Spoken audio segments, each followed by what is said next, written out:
The story begins with the young Sakamoto achieving 20 wins in a row, to finally occupy the 10th place in the world ranking of a game called btooom. He says he needs to start finding stronger players outside Japan where he lives, if not his rating will not rise. After he says this, the Sakamoto receives a notification of a new challenger. For his happiness is an opponent who is ranked 2 in the world, and so he accepts to soon reach the top. For those who do not know, the game does not use weapons, only bombs are used, and there are 8 types of bombs, called BIMs. Each one has a different type of ability. In the game btooom there are also radars to find enemies while they are out of sight. That is, it gives a very good map view to defeat the enemies. Sakamoto is 22 years old, and still doesn't have a job, because he sits around all day doing nothing. That is, he is a complete bum for society. But in the world of btooom he is one of the most respected, one of the strongest. In this virtual world of btooom he even got married and was completely happy.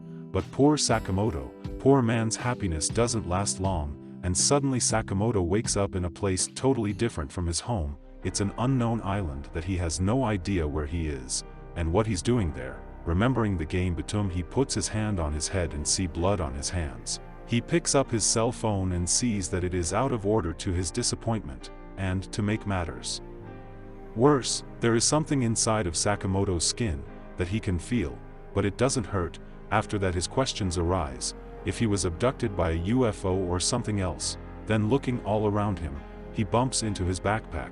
His wallet was there along with an unknown purse, and a standard convenience store bag.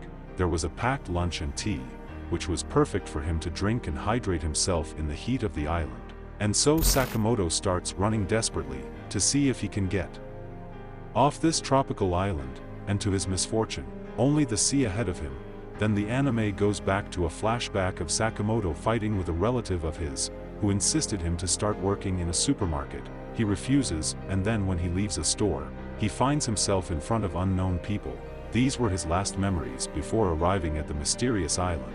Back to the present, Sakamoto opens his backpack and seeing that there are new things in it, he tests it and presses a button. And so a countdown begins. Getting close to the end of the countdown, Sakamoto has a bad feeling and ends up throwing the unknown object in the sand, and for his luck or bad luck, it was a bomb. That is, if he hadn't thrown it in the sand, it would surely be the end for him. After this, he sees someone unknown and shouts for help. Now to his bad luck, the person throws a bomb at him and starts going up.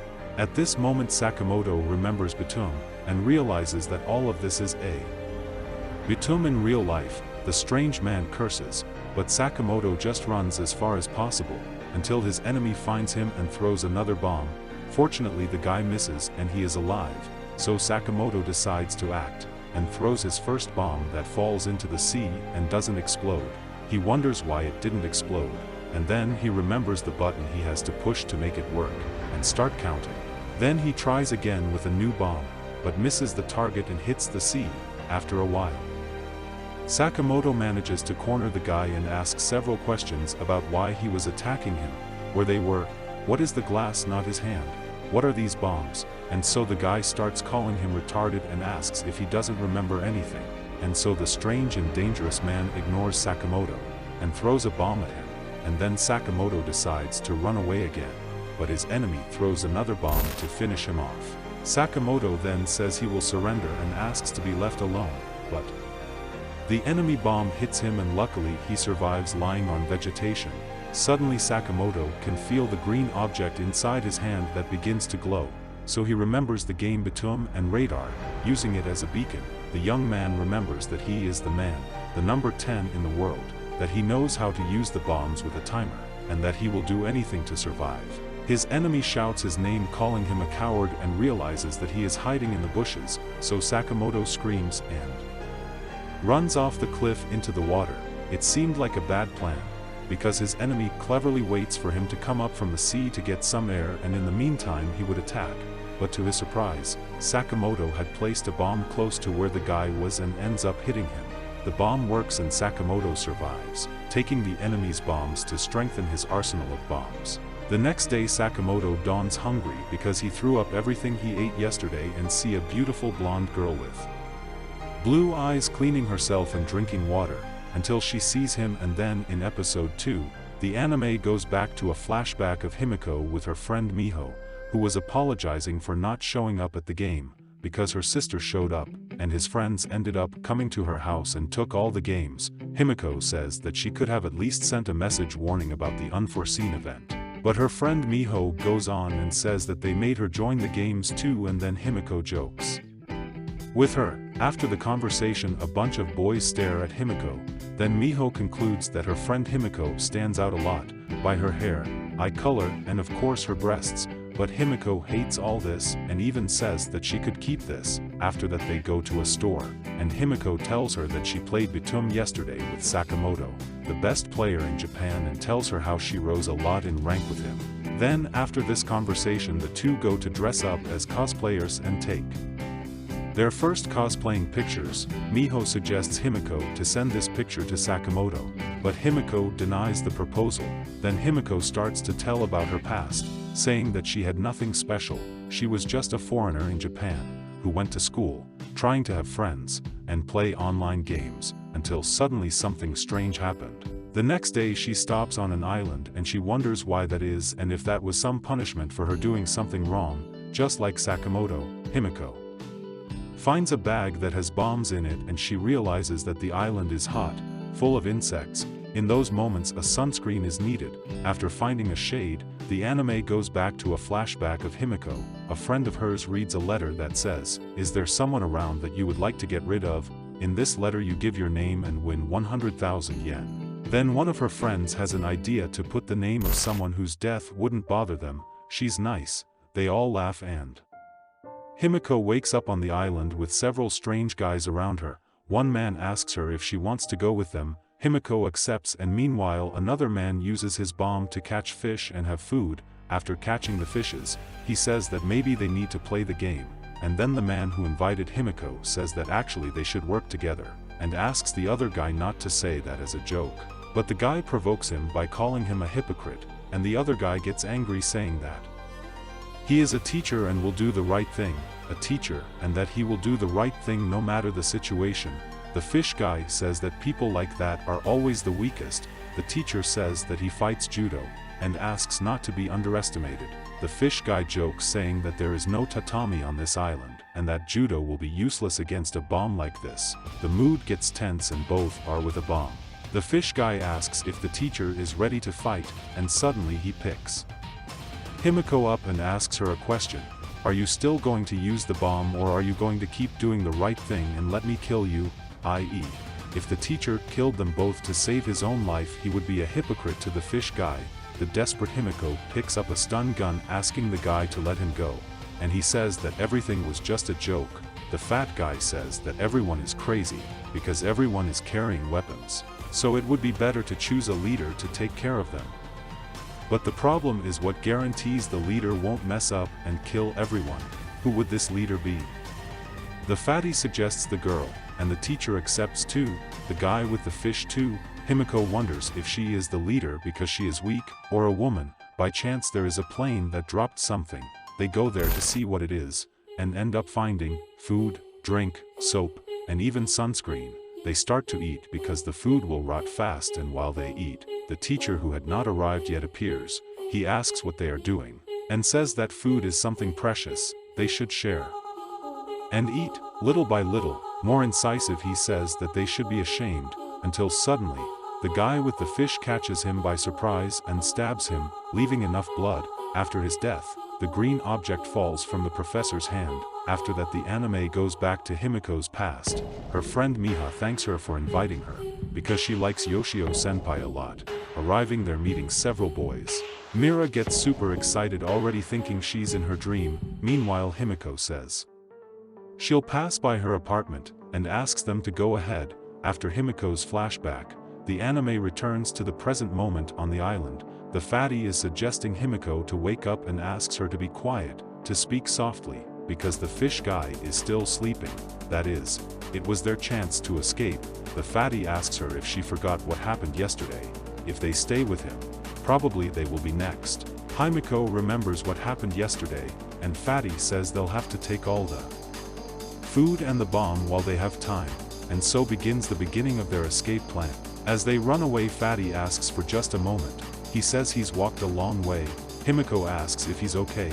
He says he just needs to rest a bit, then decides to open a bag to cool off. She thanks him and he feels something when he puts his hand on his head. It's the fish guy chasing them. Himiko asks how he knows that the fish guy is following him. And so the fatty finds out that actually the green object was a radar. Just like Sakamoto had predicted before, Sakamoto is shocked and he continues, saying, "Believe me, I just moved my fingers." So Himiko moves her fingers and finally realizes that that is a radar after using that on her hand.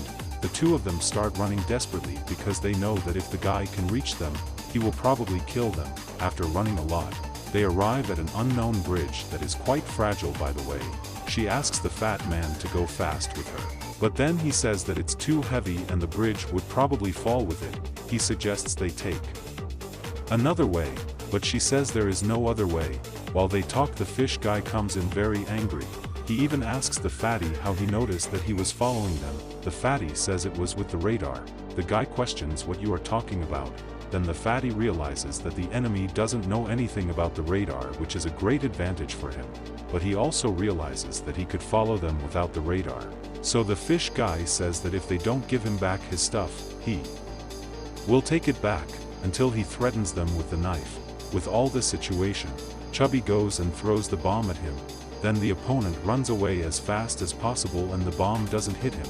With the enemy running away, it was the perfect distraction for Chubby to run desperate on the bridge. Fortunately, the bridge doesn't fall, and both he and Himiko end up crossing the bridge. The effect of the bomb left the plants dying, i.e., each bomb really has a unique kind of ability. Just like in the game btooom, they decide to go the way of the stones. But Himiko wonders, worried in her mind, why Chubby doesn't let go of her hand, and so they keep running, trying to find some hiding place to make a trap. Chubby even talks. Is it kill or be killed? Himiko says she doesn't want to kill anyone and asks him to let her go. He questions her why she won't kill, and shouts loudly saying, "What do you intend to do on this island forever?" But she just wants to be let go, and suddenly the fat man starts to hold her. Himiko remembers her past, in which she ends up kicking a guy, and back to the present punches the fat man, making him bleed. He starts to hold her in a strange way, but she manages to escape from him.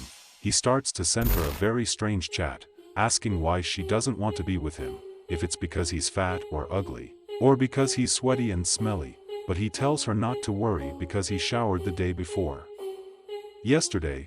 So she starts to get more and more scared of him, and he says he'll protect her, until he goes crazy and goes on top of her, making her use her stun gun to protect herself. Then he falls on the ground like a potato. So the anime goes back to the flashback of her and her friends being abused by other guys. Yes, exactly, the senpai is actually an abuser. She saw her friends suffering. She saw her friends suffering in front of her and started kicking the other guys, managing to run away and ask for help from the police. Only Himiko managed to escape from all her friends. Then the case generated a lot of controversy in the media, and senpai along with his band were arrested. After that, all Hisiko's friends moved away, and on another day she gets face to face with her friend Miho, and she says that she hates her, and tells Himiko to disappear. That's why Himiko, when she is back on the island, she asks if this is some kind of punishment to her because of her past. Tragic. In the morning, the fat man attacks her. He says he is going to punish Himiko.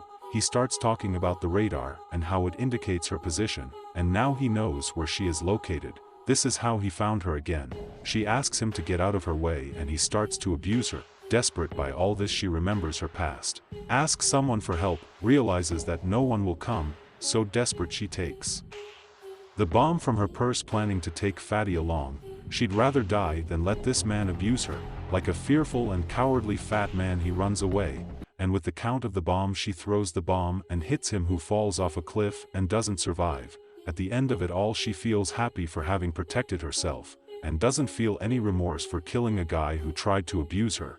Then she says that men are trash, and that all men are her enemies, until she faces precisely Sakamoto.